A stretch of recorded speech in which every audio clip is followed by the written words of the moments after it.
Hello crafty friends, I'm Lean from Studio Kato and I'm so happy to be back with another YouTube video. Today is Friday and I used to have a series called Casual Friday where I showed a cast design off every Friday. I have fallen out of the habit, but I'm getting back into it, at least for this week.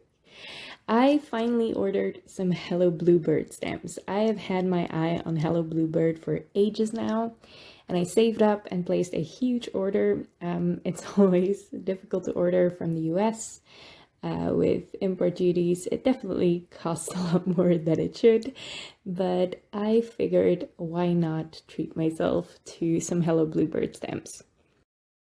I am using two images from the Flower Friends stamp set, which is part of their latest release.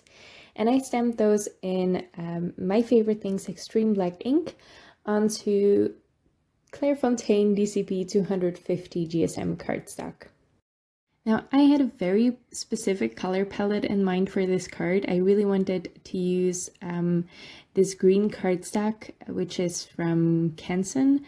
It's really gorgeous green, and I thought it would be perfect with some peachy pinks and some teal or minty colors.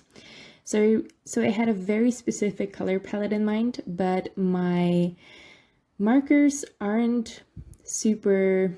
I don't have the best collection of markers. They're fine to color with. I love coloring with them, but if I really wanted to use these specific colors that I had in mind, I had to get creative, and my favorite way to do that is to combine colored pencils with markers, because I did have one tone of the colors I wanted to use in the markers, and I made that my lightest tone for each color. So for the teal, I chose the lightest teal in the markers, and I chose the lightest peachy pink that fit my color palette from the markers, and then I'm going to layer colored pencils on top.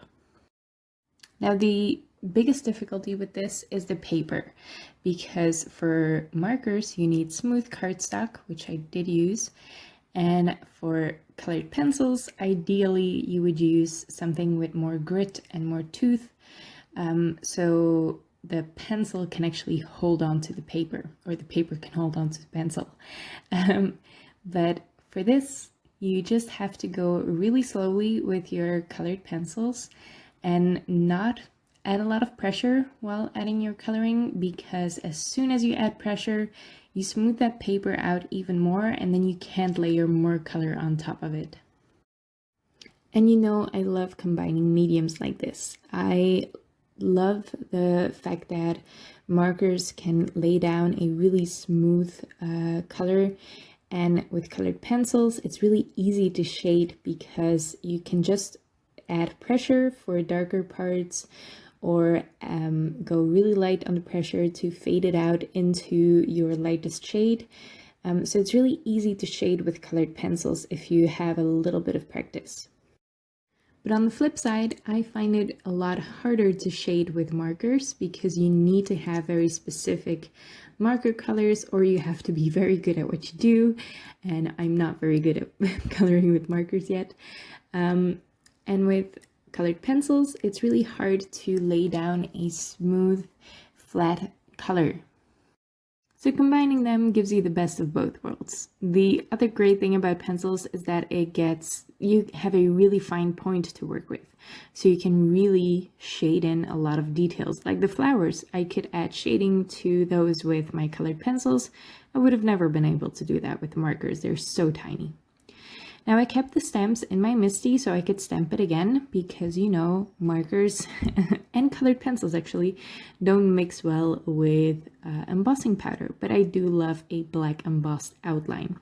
So I just stamped it again with Versafine Onyx black ink, which is a very saturated black ink. It's also pigment ink, so you can add embossing powder to this. I added the Wow Clear Gloss Superfine Embossing Powder, and I just heat set that with the Wow Jewel Speed heat tool. I also colored that little bee from the same stamp set, and then I die cut this gorgeous mossy green cardstock. It's from Canson, the Methane cardstocks. They're gorgeous colors. They're not exactly for card making, they're more for colored pencils, I think. but they come in very earthy and not so saturated tones, so I love them. They're very different from making cardstocks that way, so they're perfect. I decorated it with the Pinkfresh Studio Folk Edge rectangles, just the A2 size rectangle, and it cuts out this gorgeous pattern along the sides. It's not exactly a stitched detail, but it's a really lovely detail. And it does cut out a couple of holes in there. So I wanted a darker color of cardstock beneath this. I didn't have a cardstock that matched perfectly, so I just colored the edge of some white cardstock with my markers.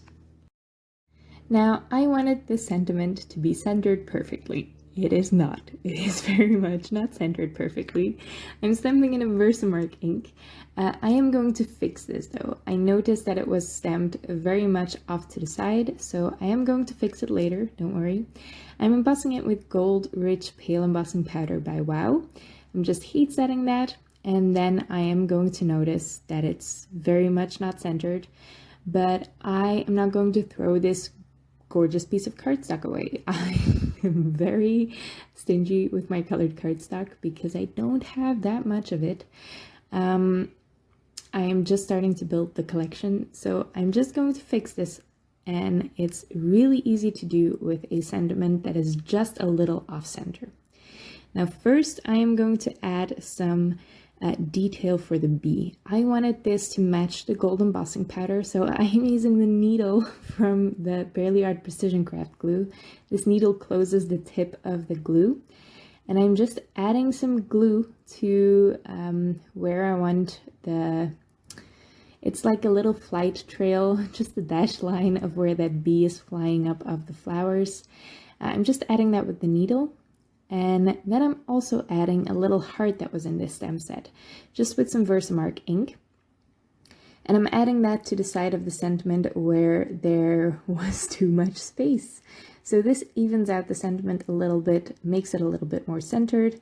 I added embossing powder to this, the same gold embossing powder I used for the sentiment. I also added that over the glue. You can absolutely emboss with glue, so that's perfect if you want to add some details of your own that you don't have a stamp for, like the little flight trail of the bee. I added my images on there with some foam tape, and that's it. This is a really, really simple card.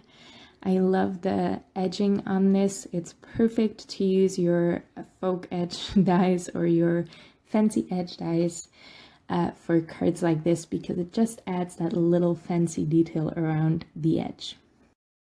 Other than that, having things completely centered always helps for simple cards like this. It's not completely centered. I am very bad at centering things, but I think the color palette also really works well for this card. So this was my first time using some Hello Bluebird stamps. I can't wait to dive into the rest of my collection. I have quite a few now, and I can't wait to play with all of them. I hope you like the card, I hope you like the video, and I hope you make some really clean and simple cards as well. I've been really enjoying this lately, especially with the colored cardstock background. Now, up on this video, I will link a playlist of all my Casual Friday videos for you to watch. I hope you enjoy that too. Thank you so much for watching, and I hope to see you next time.